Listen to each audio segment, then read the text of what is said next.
The Vagus Nerve Reset by Anna Ferguson is a deeply personal and practical exploration of how the body can heal from stress, trauma, and anxiety through the regulation of the vagus nerve.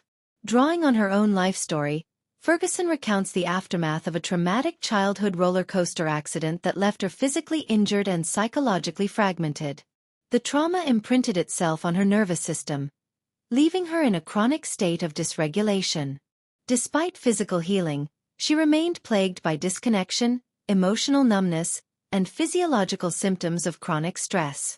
It was only through years of personal inquiry, study, and therapeutic training that she discovered the profound influence of the vagus nerve and developed the method she now teaches as the Vagus Nerve Reset. At its core, the book challenges the traditional top-down model of healing, which places cognition and talk therapy at the center of emotional recovery. Ferguson proposes that the nervous system must come first. The body holds trauma, and the body must be the place where healing begins. Her narrative is grounded in polyvagal theory, a scientific framework introduced by Dr. Stephen Porges, which describes the three main states of the autonomic nervous system: the ventral vagal state of safety and social engagement, the sympathetic state of fight or flight, and the dorsal vagal state of shutdown or freeze. Ferguson's key insight is that healing does not mean eliminating these states but learning to move flexibly between them, recognizing when the system has become stuck and applying the right somatic tools to shift. The vagus nerve, as the body's longest cranial nerve, is portrayed not just as a biological structure but as a bridge between mind and body, between fear and safety, between isolation and connection. Ferguson provides an in-depth look at how this nerve controls not only physical functions like digestion, heart rate, and inflammation but also how it shapes our emotional lives, our capacity for calm, presence, intimacy, and joy. When the vagus nerve is impaired or overstressed, it can keep us trapped in cycles of hypervigilance, emotional reactivity, and physical discomfort. But with the right stimulation, its tone can be improved, allowing the body to return to a state of regulation. The Vagus Nerve Reset program she outlines is a somatic-based path to this regulation. Ferguson divides the healing journey into three progressive but overlapping phases. The first phase, securing your base, is about cultivating internal safety.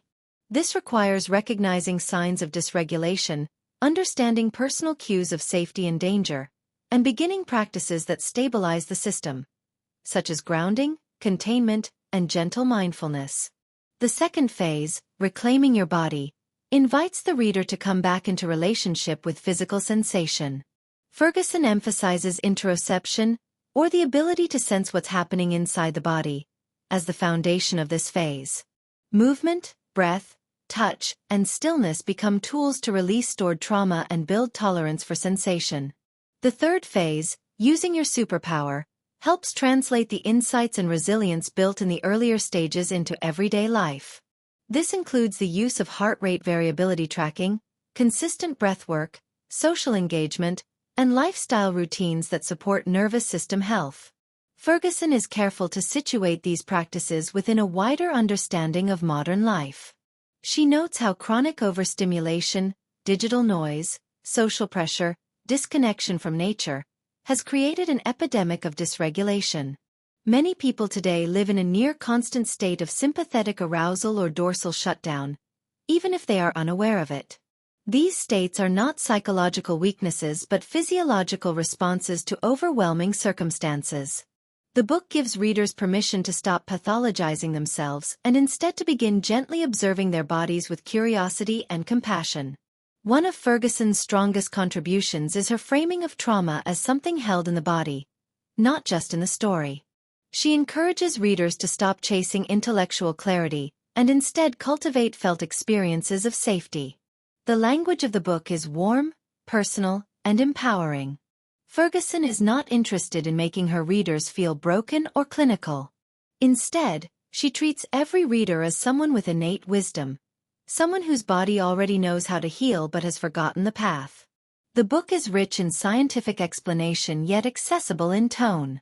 Ferguson explains concepts like vagal tone and heart rate variability with clarity, emphasizing that healing the nervous system is not a mystical process but a biological one. She references current research while keeping the reader grounded in simple, repeatable practices. What makes the book distinctive is its balance of personal story, scientific grounding, and practical exercises. Ferguson herself has walked this path, and her writing carries the authority of lived experience.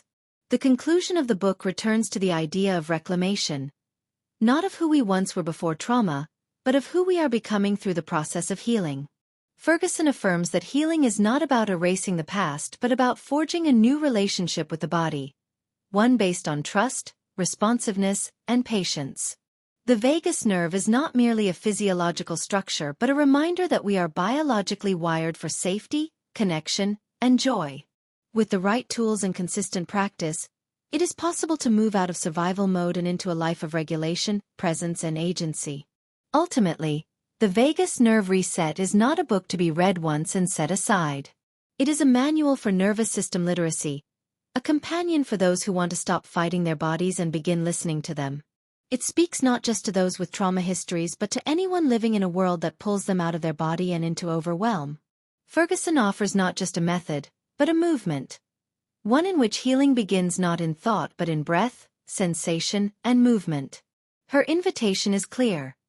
The body holds the key to healing, and the path back to yourself begins by learning to speak its language.